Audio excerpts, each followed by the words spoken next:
Hello बच्चों, चलिए प्रश्न को पढ़ते हैं। प्रश्न है, अधिशोषण एवं अवशोषण शब्दों के तात्पर्य में विभेद कीजिए।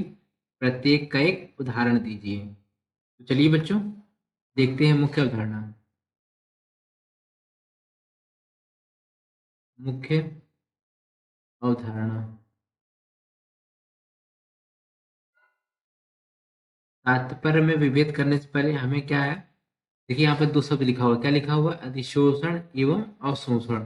इन दोनों शब्दों को समझते हैं पहले। देखिए पहले हम समझते हैं अधिशोषण क्या होता है। अधिशोषण,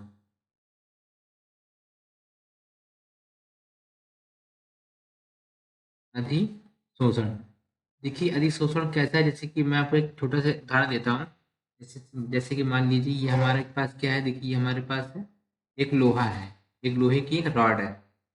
ठीक है, अब देखिए लोहे की रॉड में क्या होता है कि कोई भी गैस होती है, जलवाष्प होती है, कोई धूल मिट्टी कण ऐसे आके यहाँ पे जम जाती है।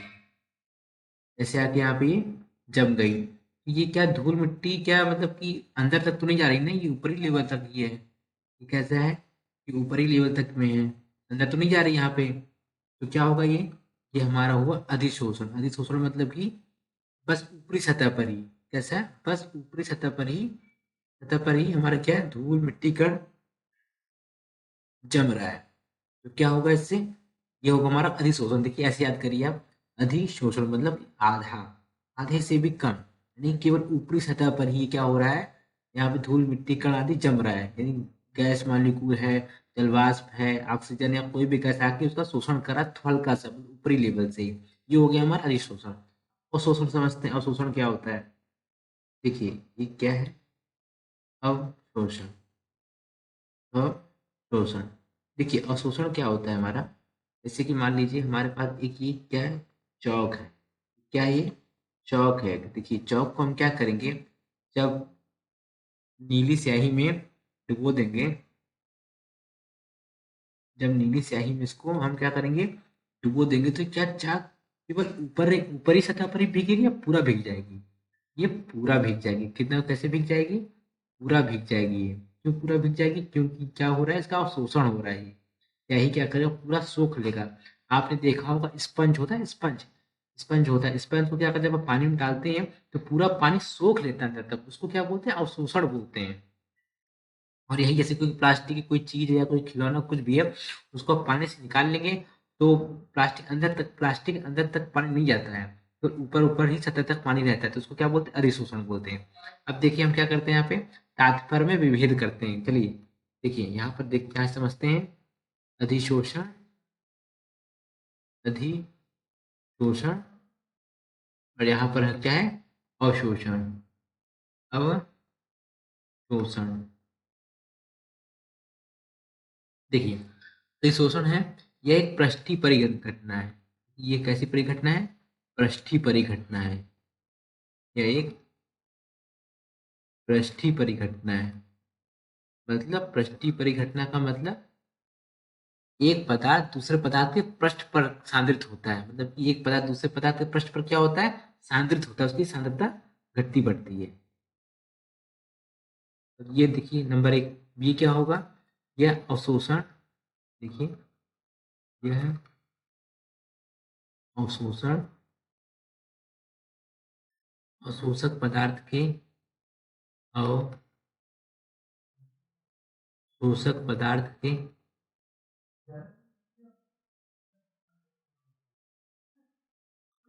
संपूर्ण स्थूल में होता है। संपूर्ण स्थूल में मतलब पूरे में होता है, संपूर्ण स्थूल में होता है। मतलब ये क्या है, केवल पृष्ठीय लेवल पे होता है, ऊपरी ऊपरी सतह पर होता है। और ये क्या होता है, यहाँ पे पूरे में होता है, यानी पूरे आयतन, जितना आयतन होगा अंदर बाहर सब में होता है इसका अवशोषण। देखिए नंबर एक, नंबर दो क्या है, इसके कारण किसी पदार्थ के संपर्क में आने पर उस पदार्थ की क्या होती है, सांद्रता अधिक हो जाती है। ये किसी किसी पदार्थ के संपर्क में आया तो क्या होगा, पृष्ठ पर पृष्ठ पर सांद्रता क्या होगी, अधिक होगी। पृष्ठ पर सांद्रता अधिक होगी, पृष्ठ पर सांद्रता अधिक होगी, और अंदर सांद्रता जितनी उतनी रहेगी, पृष्ठ पर सांद्रता क्या होगी, अधिक होगी। और यहाँ पे क्या होगा, यहाँ पर ये पदार्थ के अंदर व स्थूल अवस्था की सांद्रताओं में विशेष परिवर्तन नहीं होता है। ऐसा समझ क्या बोला मैंने, देखिए पदार्थ के अंदर, पदार्थ के अंदर व स्थूल अवस्था की, व स्थूल अवस्था की, स्थूल अवस्था की सांद्रताओं में परिवर्तन नहीं होता है। सांद्रताओं में विशेष परिवर्तन नहीं होता है। सांद्रताओं में विशेष परिवर्तन, ये परिवर्तन नहीं होता, परिवर्तन नहीं होता है। यहाँ क्या, ये पूरा भीगता है, जब पूरा भीगता है तो क्या अंदर बाहर की सांद्रता एक ही रहेगी ना। यहाँ पे क्या होता है कि पृष्ठ पर सांद्रता अधिक होगी, या अंदर बाहर क्या होगा, सांद्रता एक समान ही रहेगी। ये हो गए 2 पॉइंट। चलिए अब तीसरा पॉइंट देखते हैं। तीसरा पॉइंट क्या है हमारा, प्रारंभ में अधिशोषण तीव्रता से होता है। प्रारंभ में अधिशोषण क्या होता है,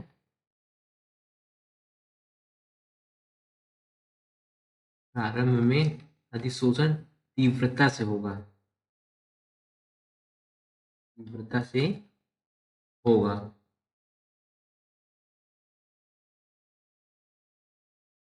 साम्य प्राप्त होने तक फिर क्या होता है, एक अवस्था ऐसी आती है कि साम्य प्राप्त होता है, यानी कि साम्य प्राप्त होने तक, साम्य प्राप्त होने तक धीमे धीमे कम हो जाता है, धीमे धीमे, धीमे धीमे कम हो जाता है, धीमे धीमे कम हो जाता है। यानी कि अधिशोषण जब हमारा शुरुआत में होगा, स्टार्टिंग में कैसा होगा, बहुत तीव्रता से होगा, और उसकी स्पीड मतलब कि वो उसका स्पीड कम कब होगा, उसकी अधिशोषण कम कब कब होगा, जब साम्य अवस्था में आ जाएगी। जब साम्य अवस्था में आ जाएगी तो धीरे धीरे क्या होता है, कम हो जाता है। यहाँ पे क्या होता है, अवशोषण, यहाँ पर अवशोषण एक समान दर से होता है। यहाँ पे अवशोषण एक समान दर से होता है, मतलब ऐसा कुछ नहीं है, न तीव्रता से, न तेजी, न कमी से, सब बराबर है। तो अवशोषण एक समान दर से होता है। ये हो गया मैं नंबर 3। अब देखिए चौथा पॉइंट देखते हैं। चौथा पॉइंट क्या है, ये ऊष्माक्षेपीय विक्रिया है। अधिशोषण कौन सी विक्रिया है, अधिशोषण ऊष्माक्षेपीय विक्रिया है, ऊष्माक्षेपीय विक्रिया है, ऊष्माक्षेपीय विक्रिया है। नंबर 4 यहाँ पे देखते हैं, ये क्या है, इसमें कोई सार्थक ऊष्मा का परिवर्तन नहीं होता है। इसमें क्या होता है, इसमें कोई सार्थक ऊष्मा परिवर्तन नहीं होता है, ऊष्मा परिवर्तन नहीं होता है।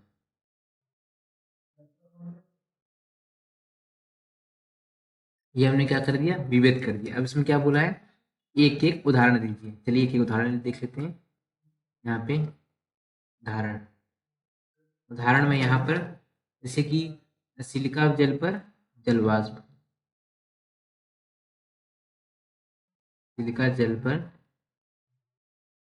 जल वाष्प,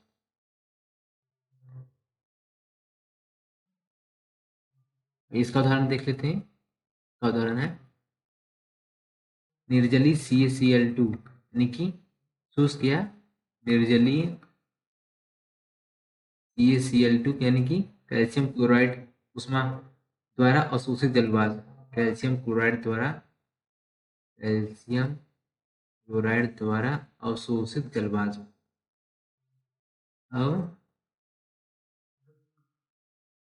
अवशोषित जल वाष्प, जल वाष्प देखिए यहाँ पे ये कैल्शियम क्लोराइड। इसका भी एक उदाहरण बता देता हूँ मैं।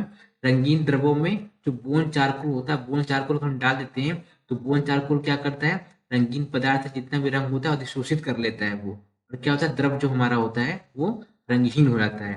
और इसमें इसके वाला मैंने बता दिया था चाक में, कैसा था? चाक को हम क्या करेंगे, किसी स्याही में डाल देंगे तो चाक क्या करेगा, उस स्याही को पूरा सोख लेगा। किसके कारण होता है ये? किसी कात्व के कारण। किसके कारण होता है ये? किसी कात्व के कारण ऐसा होता है। यहाँ पे देखिए, ये हमारा यहाँ पे किसी कात्व के कारण ऐसा होता है। आशा करते हैं आपको समझ आया होगा। धन्यवाद।